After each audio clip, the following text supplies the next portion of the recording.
Mr. Sergeant of Arms, invite the members into the chamber and close the doors. I hereby declare the House of Representatives of the 112th General Assembly of the State of Tennessee now in session.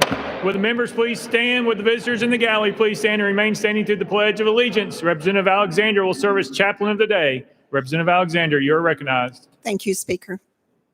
I'm going to share a poem with you. I do not know the author. It's one I heard when I was about 8 years old, and it just stuck with me. Today, upon a bus, I saw a maid with golden hair. I envied her. She seemed so gay. I wished I were as fair.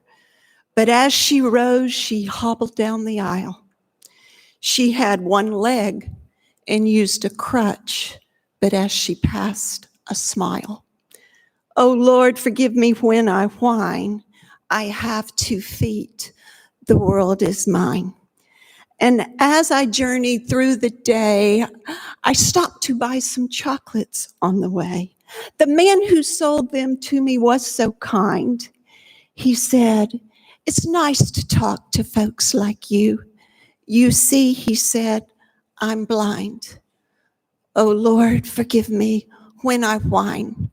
I have 2 eyes. The world is mine." And on my way home, I saw a boy with eyes of blue. He stood and watched the others play as if he knew not what to do.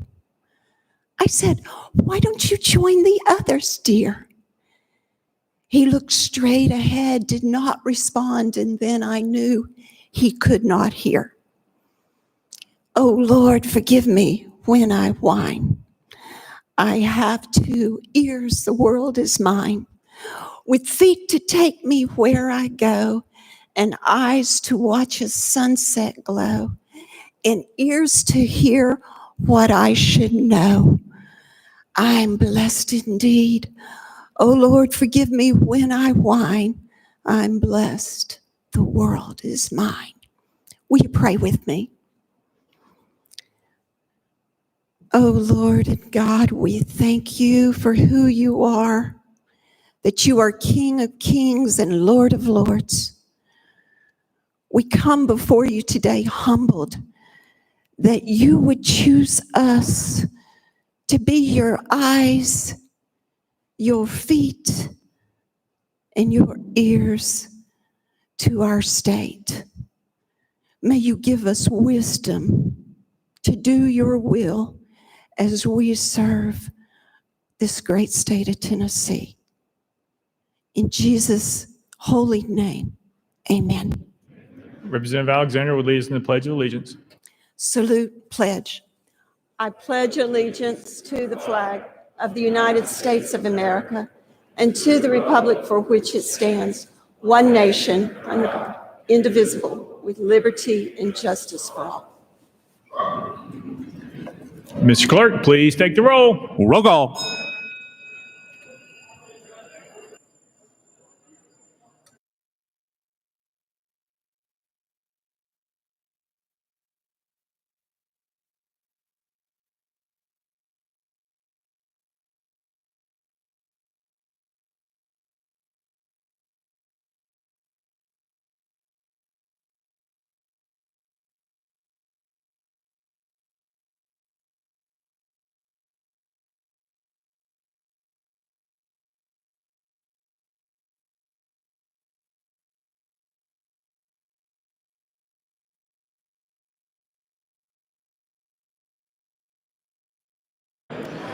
Ms. Clerk, please take the roll.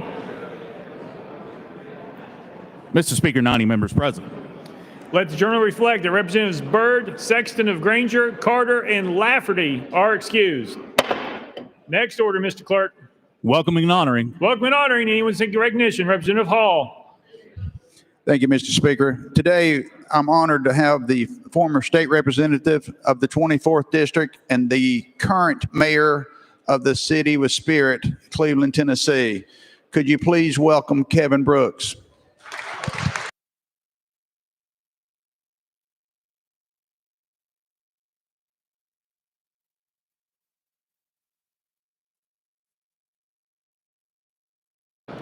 Representative Beck. Thank you, Mr. Speaker. I rise to honor my friend, my colleague on his birthday. Happy birthday, Larry Miller.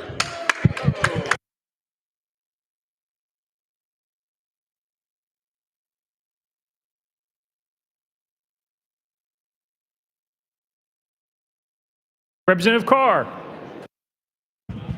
Thank you, Mr. Speaker. I rise today to say a happy birthday to one of our own whose birthday will be on Saturday, Representative Bob Ramsey.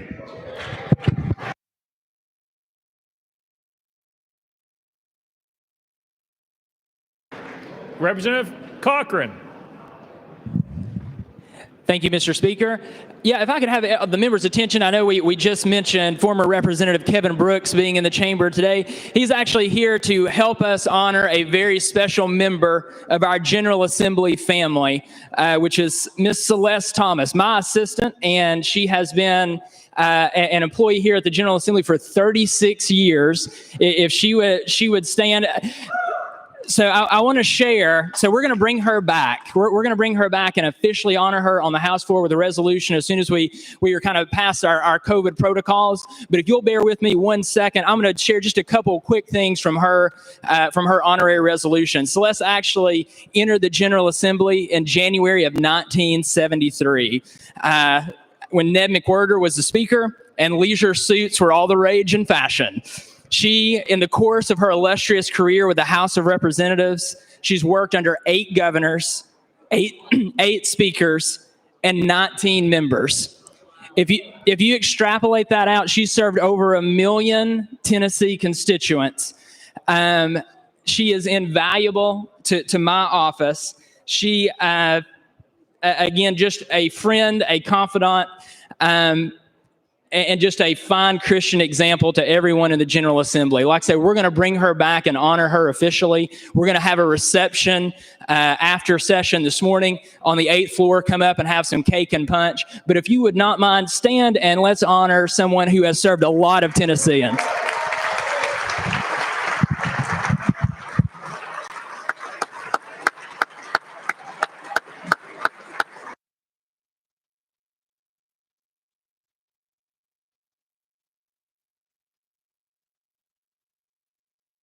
Representative Vaughn. Thank you, Mr. Speaker, and I, too, would like to issue my congratulations to Ms. Celeste because she's done a fine job of raising Representative Cochran. No, I'm talking today because today's my 32nd wedding anniversary. One of the best things I've ever done. My wife, bless her heart, she's still the prettiest woman I ever see in any room. So to that, I say I look forward to celebrating our anniversary tonight with a Chamber of Commerce dinner. So anyway, happy anniversary to John Bell Vaughn.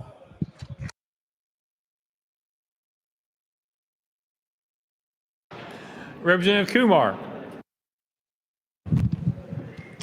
Thank you, Mr. Speaker.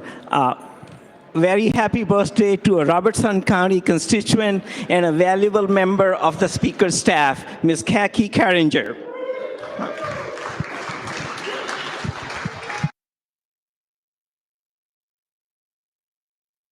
Representative Lamar.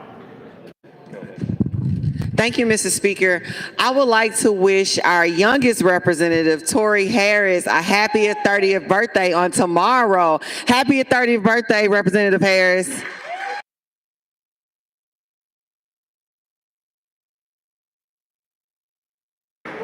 Representative Grills. Thank you, Mr. Speaker. Today is a very important day in my wife's life. She has had the honor of spending 15 years with me. And that's not funny. For those of y'all, for those of you young men that aren't married, if I could get her, just think what you could do. So don't give up. Pray, ask God to give you what you need, not what you deserve. And God's been good to me and giving me her. I'm grateful for her. I love her and just thank the Lord for giving her to me.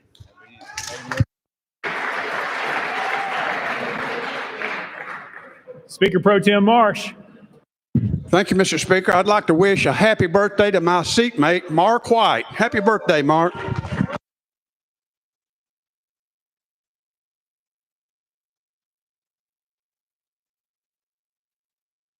Representative Moody. And, yep.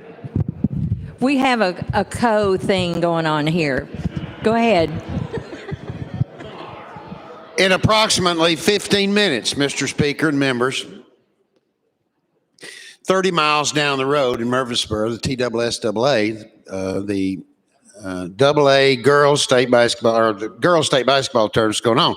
But we, Covington and Macon County High AA teams, we're going to be competing. Well, now, irregardless of the outcome, members, we're still going to love one another, yes, of course. Yes. But we, most importantly, we just want to say a proud thank you to the two teams, their coaches, and their schools for being there and being great competitors. It's a big deal to get to the big dance. So we just thank you for this opportunity. And Chairman, would you like to make a comment? I just thank you too. And we are facing a worthy opponent, and may the best team win. Thank you. Representative Haston. Any further recognition? Next order, Mr. Clerk. Introduction of resolutions. Lear Lambert, you're recognized. Thank you, Mr. Speaker. Move that all resolutions properly filed be introduced pursuant to rule number 17 and placed on the consent calendar or referred to the appropriate standing committee. Without objection, so ordered. Next order, Mr. Clerk. Senate Joint Resolutions congratulatory and memorializing. Lear Lambert, you are recognized. Thank you, Mr. Speaker. I move that all Senate Joint Resolutions congratulatory and memorializing lie on the desk be placed on the consent calendar pursuant to rule number 17. Without objection, so ordered. Next order, Mr. Clerk. Resolutions lying over. Lear Lambert, you're recognized. Thank you, Mr. Speaker. That all resolutions lying over be referred to the appropriate standing committee. Without objection, so ordered. Next order, Mr. Clerk. Introduction of bills. Lear Lambert, you're recognized. Thank you, Mr. Speaker. Move that House Bills 1,610 through 1,612 be introduced and passed on first consideration. Without objection, so ordered. Next order, Mr. Clerk. Senate bills on first consideration. Lear Lambert, you're recognized.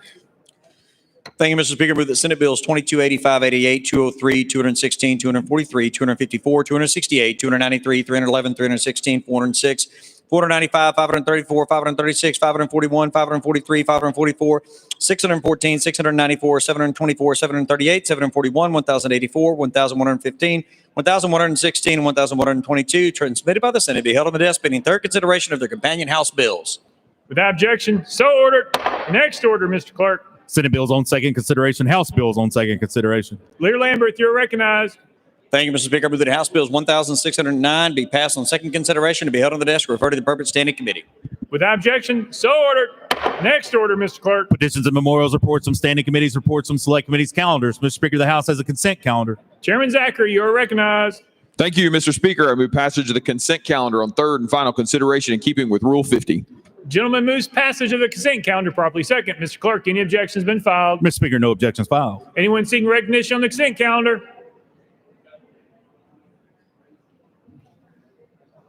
Seeing none, we're voting on the consent calendar. All members in favor vote aye when the bell rings. All those opposed vote no. Has every member voted? Does any member wish to change their vote?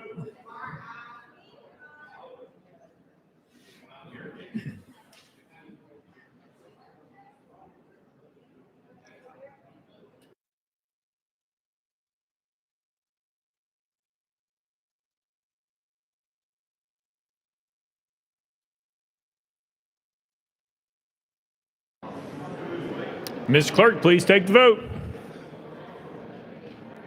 Ayes 89, one nay. Having received the constitutional majority, I declare the consent calendar passed without objection. The motion to reconsider is tabled. Next order, Mr. Clerk. Mr. Speaker, the House has a regular calendar. Call the first bill, Mr. Clerk. Senate Joint Resolution 136 by Representative Clemens, a resolution to honor the memory of United States Supreme Court Justice Ruth Bader Ginsburg. Representative Clemens, you are recognized. Thank you, Mr. Speaker. I move to concur in Senate Joint Resolution 136. Representative Clemens moves to concur in Senate Joint Resolution 136. Properly second. Mr. Clerk, call it First Amendment. House Amendment 1 by Representative Clemens. Representative Clemens, you are recognized. Thank you, Mr. Speaker. I move adoption of Amendment Number 1. Representative Clemens moves adoption of House Amendment Number 1. Properly second. Any discussion on the amendment? Seeing none. All those in favor of adoption of House Amendment number 1 say aye. Aye. All those opposed say no. The ayes have it. Adopted. Call up next amendment, Mr. Clerk. Mr. Speaker, House Amendment 2 by Chairman Faison. Mr. Speaker, was not timely filed. Sponsor is allowed a 1-minute explanation. Representative Faison, you are recognized. Thank you, Mr. Speaker. Members, I believe it's prudent and important for us to honor a former Supreme Court justice. And also, I feel like this is a very bipartisan thing to be able to honor her. And with that being bipartisan, I felt like there was some stuff that our caucus maybe not think is so bipartisan. So we just amended that out and added some language back in that I felt like covers to make it for all Tennesseans to honor the great RBG. With that, I move passage. Move to consider. You've heard the motion. Any discussion? Chairman Dixie. Oh. Oh, sorry, not debatable. Well, if we put it on, we can talk about it. Sorry. We're voting for consideration of amendment number 2. All those in favor of considering amendment number 2, vote aye when the bell rings. Those opposed, vote no.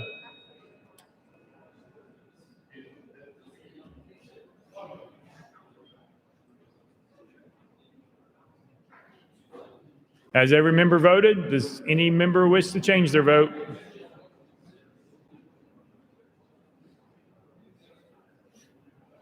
Ms. Clerk, please take the vote. Aye, 72, 17 nays. In accordance with Rule 60B, having received the necessary 2/3, the motion to consider amendment number 2 prevails. Representative Faison, you are recognized. He was the sitting president. Representative Faison, you are recognized. Move to concur. Adopt. Adopt. Representative Faison moves adoption of House Amendment number 2, properly second. Any discussion now on the amendment? Representative Mitchell. Yeah, thank you, Mr. Speaker.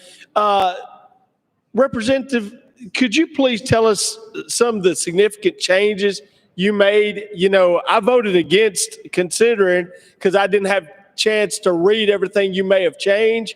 What you may have done is innocuous, maybe, I hope. So if you can just tell us the significant changes that you made that you think will make your caucus happier, that's the sentence that kind of concerned me when you were explaining it. So thank you. Representative Faison. Thank you, Mr. Speaker. And I would just let the gentleman from Davidson County know that he's more than welcome to read it. There's some changes through it out there, and I can't remember it off the top of my cup, but there's amendments available for you to look at it. Chairman Dixie. Thank you, Mr. Speaker. I would just ask the clerk if he could read the amendment.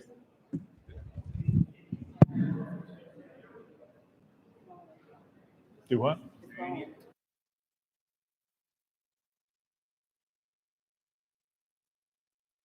Any objection? Seeing none, this is going to take a minute. Mr. Clerk. Amendment 2 to Senate Joint Resolution 136 by Chairman Faison, by deleting all language following the caption and substituting the following.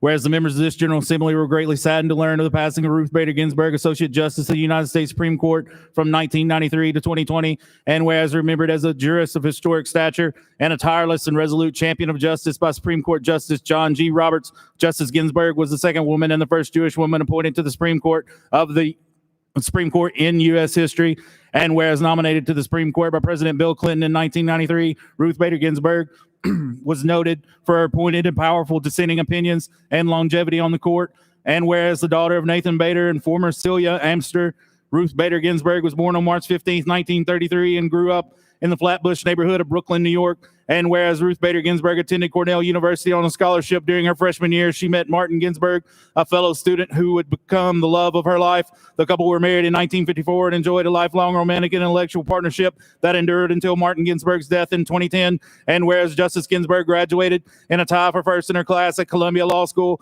in 1972, she became the first woman to receive the tenure on the faculty of Columbia Law School.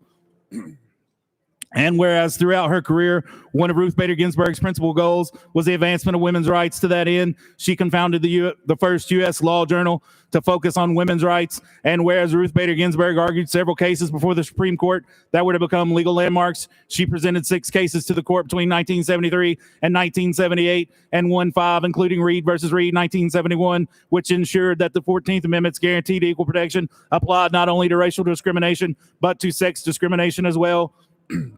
And whereas before her appointment to the Supreme Court, Justice Ginsburg served as a federal judge on the U.S. Court of Appeals, to which she nominated by President Jimmy Carter in 1980. And whereas Ruth Bader Ginsburg became elevated to pop culture stardom and referred to as the Notorious RBG, a moniker lifted from the rapper The Notorious B.I.G., she was beloved and was the subject of the documentary RBG and the feature film On the Basis of Sex. And whereas Justice Ginsburg was also known for a wide variety of decorative collars worn with her judicial robes, she collected collars from around the world and had a favorite to wear when issuing a majority opinion and another for dissent, which made her views crystal clear before she ever uttered a word. And whereas former President of the United States, Donald J. Trump, remarked on the passing of Justice Ginsburg, quote, "She led an amazing life. What else can I say? She was an amazing woman. Whether you agreed or not, she was an amazing woman," end quote. And whereas Ruth Bader Ginsburg is survived by her 2 children, Jane, a professor in intellectual property law, Columbia Law School, and James, a producer of classical music recordings in Chicago, and her 4th grandchildren. And whereas Ruth Bader Ginsburg leaves behind an indelible legacy of integrity and probity in public life, compassion and loyalty in private life, and diligence and dedication in all her chosen endeavors. And whereas it is fitting that the members of this General Assembly should remember the bountiful life of this exceptional jurist and pioneering advocate for women's rights, now therefore be it resolved by the Senate of the 112th General Assembly of the State of Tennessee, the House of Representatives concurring, that we celebrate the life of Ruth Bader Ginsburg, even as we honor her memory and pay tribute to her distinguished service as the United States Supreme Court Justice. Be it further resolved that we express our sympathy and offer our condolences to family of Justice Ginsburg. Be it further resolved that an appropriate copy of this resolution be prepared for presentation with this final clause omitted from such copy, and upon proper request made to the appropriate clerk, the language appearing immediately following the state seal appear without House or Senate designation.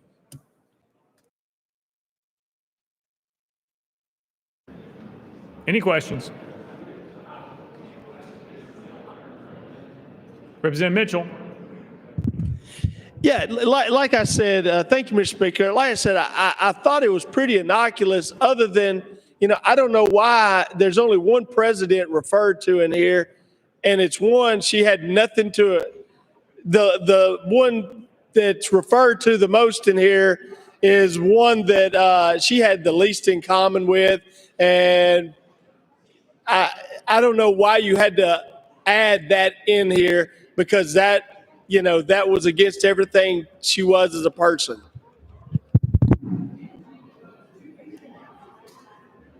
Representative Faison. Thank you, Mr. Speaker. And members, I would remind you that the gentleman from Davidson County is not accurate. We actually have referenced 2 presidents in there.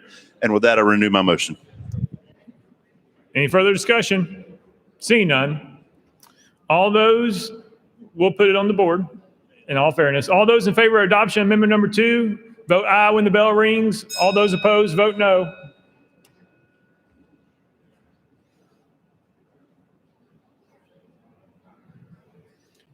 Has every member voted? Does any member wish to change their vote? Ms. Clerk, please take the vote.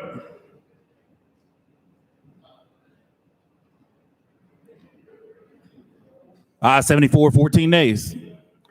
Amendment number 2, having received its constitutional majority, is adopted. Next amendment, Mr. Clerk. Mr. Speaker, no further amendments. Representative Clemens, you're recognized. Thank you, Mr. Speaker. I'm honored to carry this resolution honoring Supreme Court Justice Ruth Bader Ginsburg. I would say, it was commented that we want this to be a bipartisan effort. And I think Ruth Bader Ginsburg led by example in her close and tight friendship with Justice Scalia. Most people don't realize that they were the best of friends and got along really well. So I love to see this body pass this in a bipartisan manner and reflect her legacy. With that, Mr. Speaker, I renew my motion. Representative Clemens renews his motion. Any discussion? Representative Griffey. Thank you, Mr. Speaker. Members, while I think it's appropriate that we honor Ruth Justice Ginsburg for her public service, I respectfully do not feel I can in good conscience agree to this resolution. Justice Ginsburg, to me, represented what is a problem in America regarding our judicial system. And it's the philosophy of what the role of the court is. The role of the court is to interpret laws, not grant rights. And the problem with that is if you don't do that, if you allow 9 unelected people in our government to say what our rights are, we have taken away the rights of the people that it belongs to them. With that, thank you, Mr. Speaker. Thank you, members. Representative Powell. Thank you, Mr. Speaker.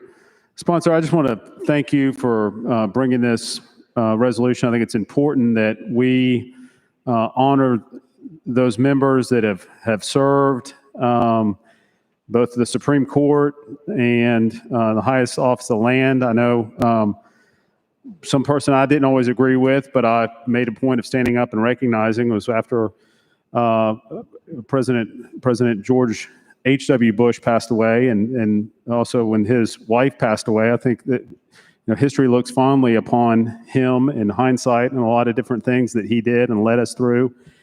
And there are so many young girls that look up to Justice Ginsburg. I'm proud to be the father of one who loves and cherishes one of her favorite books, is a book referred to as I Dissent that was written by Justice Ginsburg. So I think that in a bipartisan manner, I hope my colleagues will support this resolution. There are some decisions I probably don't even agree with that Justice Ginsburg passed, but I think it's important for those that serve our country in the nation's highest court, whether you agree with them or not, that we honor their life and their legacy, and that is all this resolution seems to do. Thank you.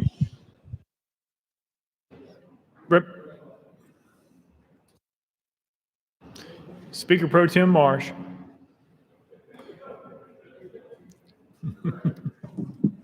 Call previous question. Question's been called. Any objection?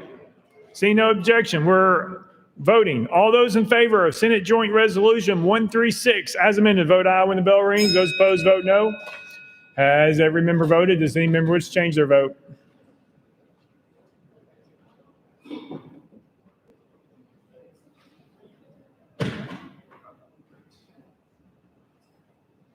Mr. Clerk, please take the vote. Aye, 74, 7 ayes, 8 present, none voted. Senate Joint Resolution 136, having received the constitutional majority, I hereby declare it concurred. Without objection, the motion to reconsider is tabled. Call up next bill, Mr. Clerk.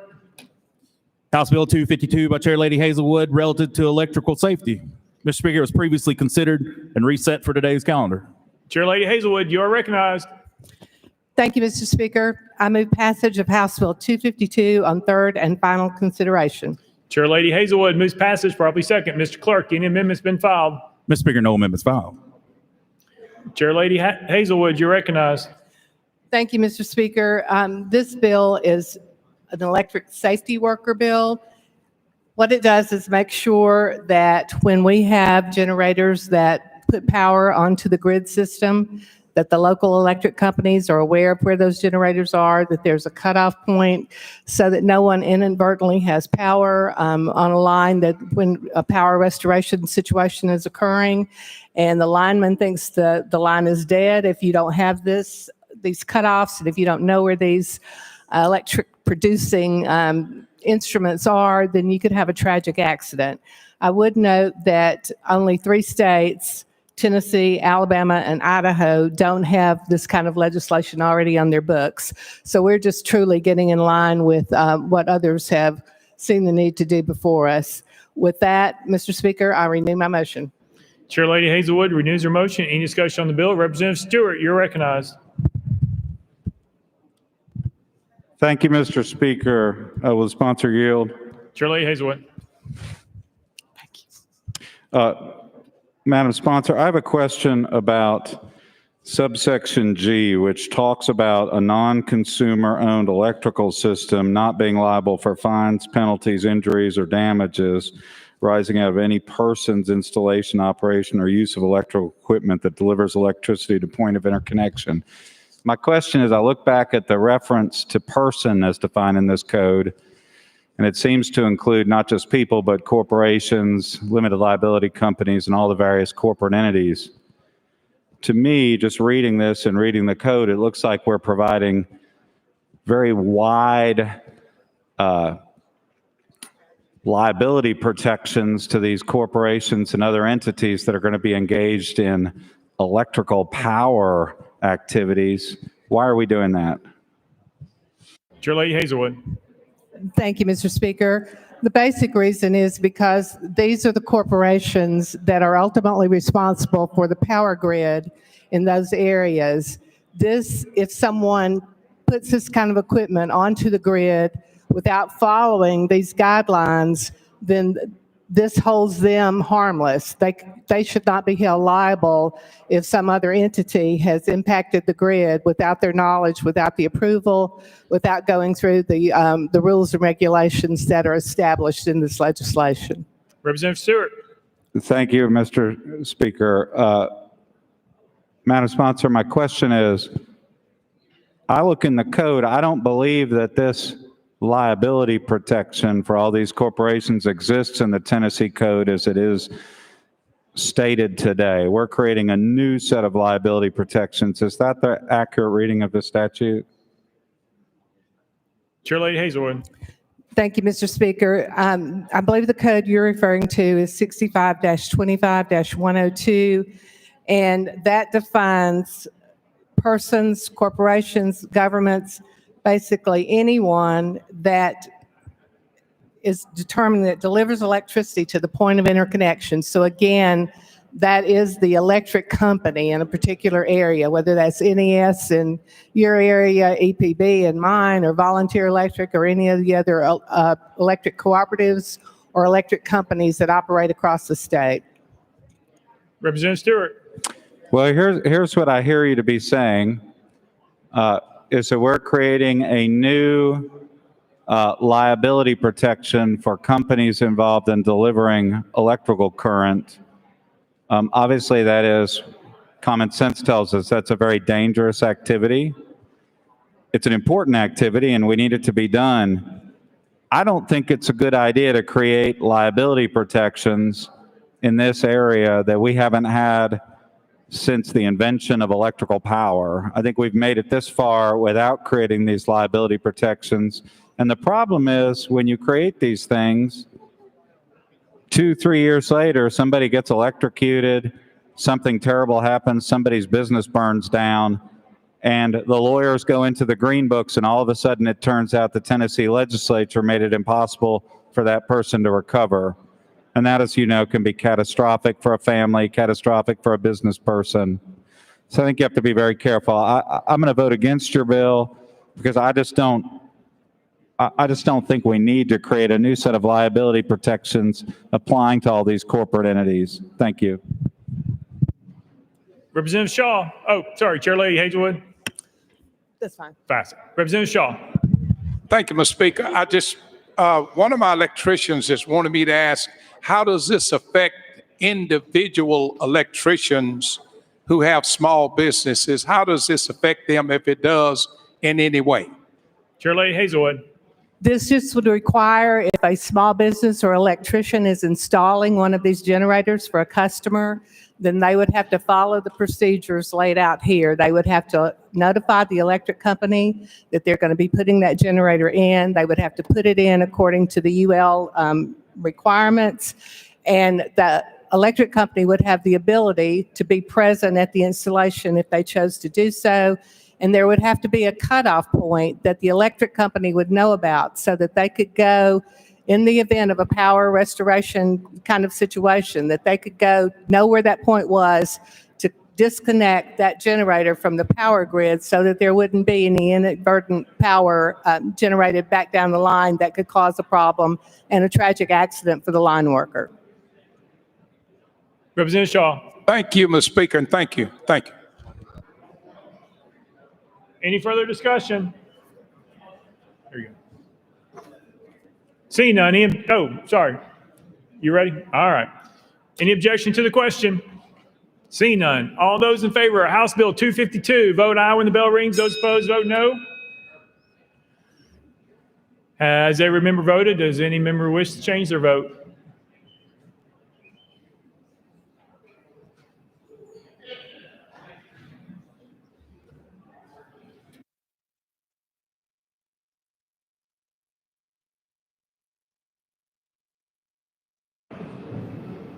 Ms. Clerk, please take the vote.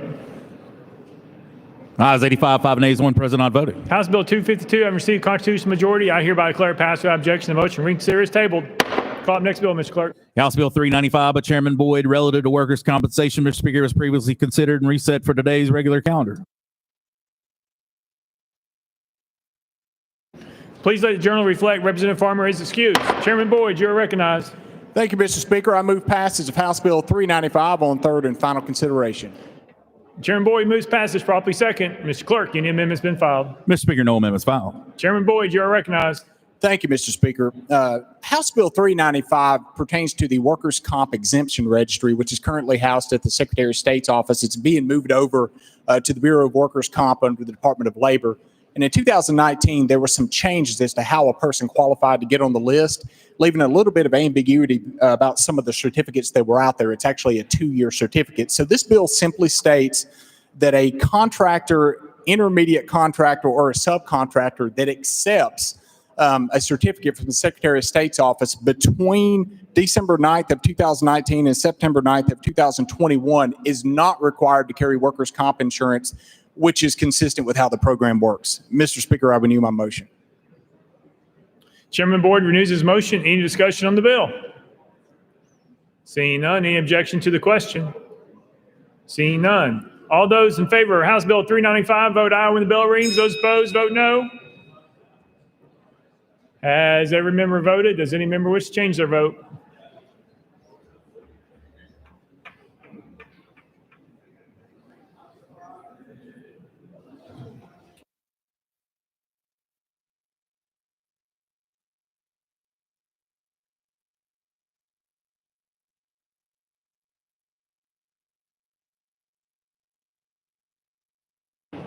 Ms. Clerk, please take the vote. Ayes 90, no nays, 1 present, not voting. House Bill 395 having received the constitutional majority, I declare it passed. Without objection, the motion to reconsider is tabled. Call up next bill, Mr. Clerk. House Joint Resolution 187 by Chairman Faison and others, a resolution to congratulate Ben Shapiro and the Daily Wire on relocating to Tennessee. Mr. Speaker, was previously considered and reset for today's calendar. Chairman Faison, you are recognized. Thank you, Mr. Speaker. I move passage on third and final consideration. Chairman Faison moves adoption, properly second.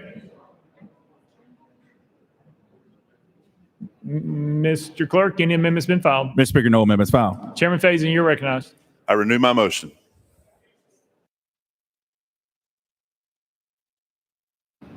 Chairman Faison renews his motion. Any discussion on the resolution? Seeing none. Any objection to the question? Seeing none. All those in favor of House Joint Resolution 187, vote aye when the bell rings. Those opposed, vote no. Has every member voted? Does any member wish to change their vote?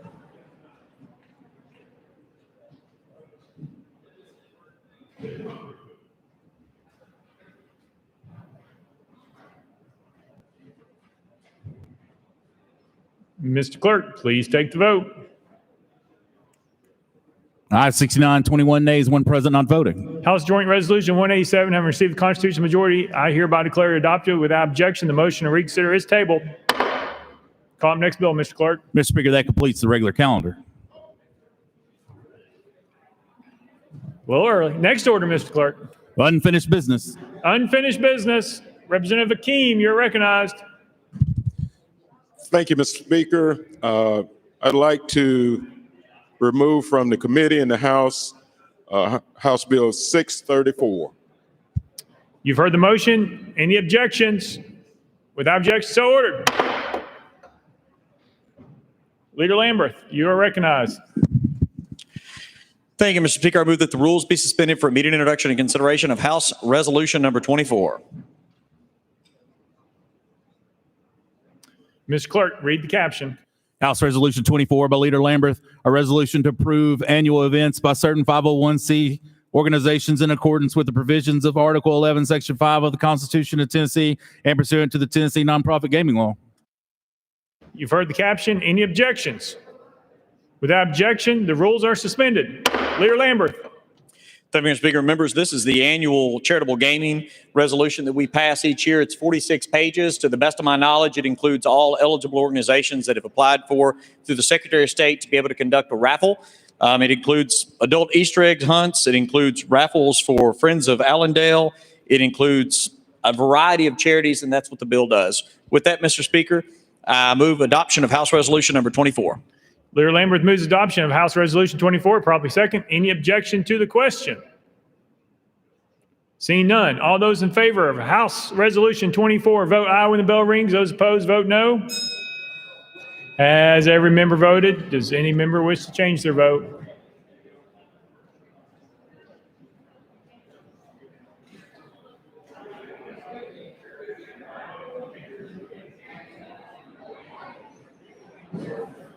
Ms. Clerk, please take the vote.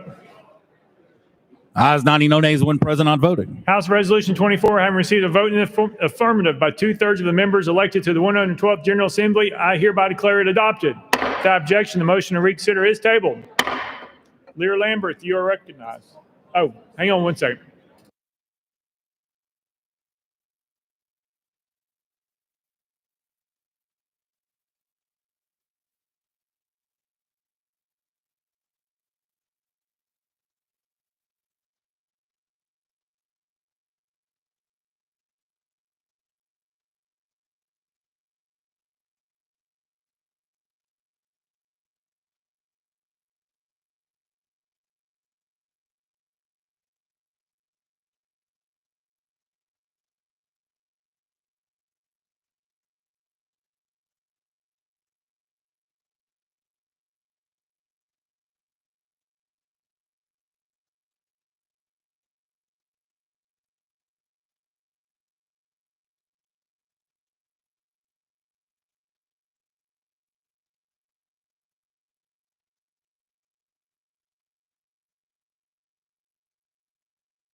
Leader Lambert, you're recognized.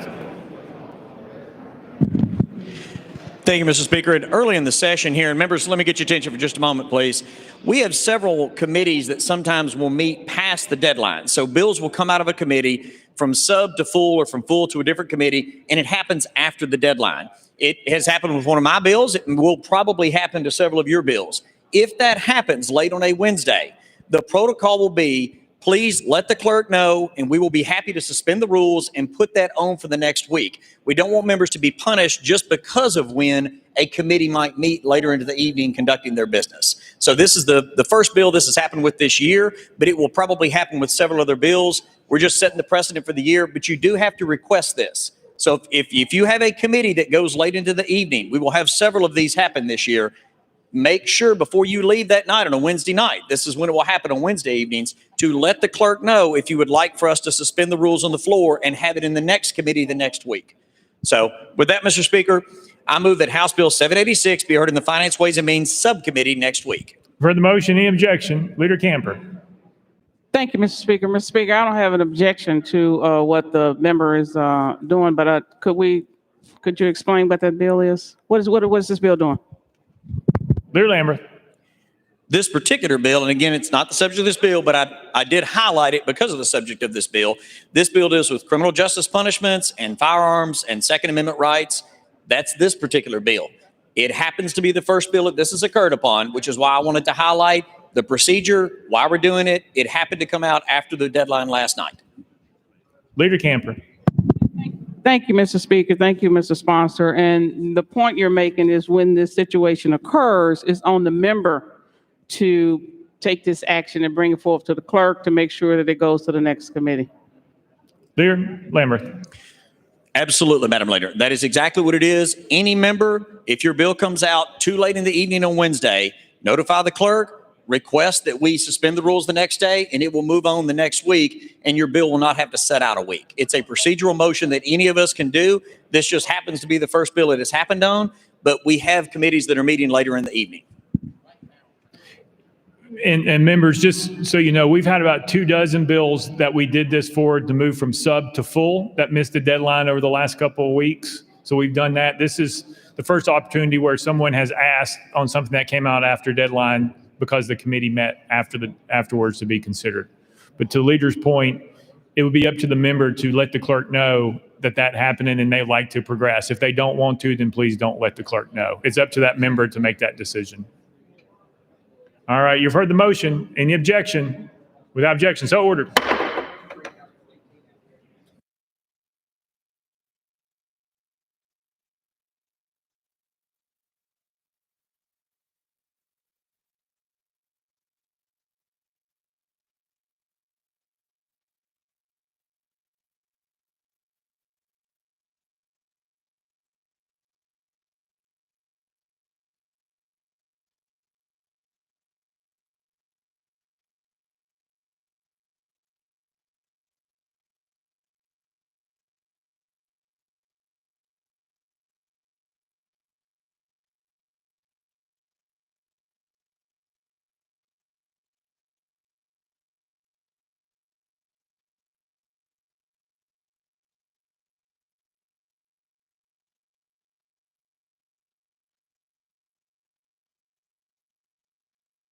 Leader Camper.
Next order, Mr. Clerk. Announcements. Announcements. Chairman White. Thank you, Mr. Speaker. Members, I have two brief announcements. Number one, I would like to recognize the Memphis International Airport and the FedEx Hub for outpacing Hong Kong to become the #1 cargo carrier in the world in 2020. So congratulations, FedEx and the International Airport, for becoming #1 airport carrier. And number two, thank you. We're so proud that FedEx calls Memphis and Tennessee their home. Number two, there is a special lottery calendar will be heard in Higher Education Subcommittee on Tuesday, March the 23rd. If you have a bill that spends lottery funds, please put it on notice in Higher Education Subcommittee this coming week by Wednesday of next week so it can be heard on March 23rd. Thank you, Mr. Speaker. Chair Lady Hazelwood. Thank you, Mr. Speaker. Just a reminder that appropriation amendments can be filed in my office. That's Suite 622. The filing deadline is Monday, March 15th at 5 p.m. But I would tell you it is, listen to my words, highly recommended that those requests get to legal services by close of business tomorrow, so they'll have an opportunity to write up your appropriations request. Thank you. Representative Howe. Thank you, Mr. Speaker. Members, the deadline to file your amendments to the Transportation Committee Omnibus Bill is next Thursday, March 18th. Please get your amendments to my office by the end of business day, March 18th. Thank you, Mr. Speaker. Representative Weaver. Thank you, Mr. Speaker. Members, if I could have your attention, please. Many times we pass a proclamation or a resolution that urges action and urges us to do something. I want to encourage all of us as our committees are full and we're going really fast, especially those of us who are chairmen, to treat every individual in this chamber with respect and allow those members to present their bills because they're important to that member. And I think it's something that we need to do and recognize because character does matter. And another thing, the people of Tennessee are watching our committees. So let's be kind and express the golden rule to one another. Thank you, Mr. Speaker. Thank you, members. Thank you. Representative Towns. Thank you, Mr. Speaker. Mr. Speaker, I want to thank Chairman Mark White for acknowledging the accomplishments of FedEx and the airport, which is in the heart of my district. Chairman White, thank you so very much. Any further announcements? Representative Calfee. Thank you, Mr. Speaker. I know we're all homesick and wanting to get home, but I want to recognize a friend of mine and a fine young American up here in the balcony, Reagan Faison. Thank you.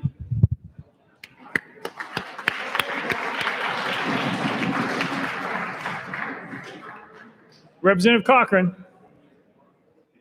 Thank you, Mr. Speaker. Hey, and just one last reminder, 8th floor, immediately following session, we'll have plenty of cake and punch, so come grab some food before you hit the road. Thank you. Thank you. Any further announcements? Members, everybody be safe on the way home, and I look forward to being with Representative from Collierville to be with his wife on their 32nd anniversary tonight in Collierville. What a surprise that is for me to be joining him on that special occasion. Mr. Clerk, next order. Roll call. Roll call.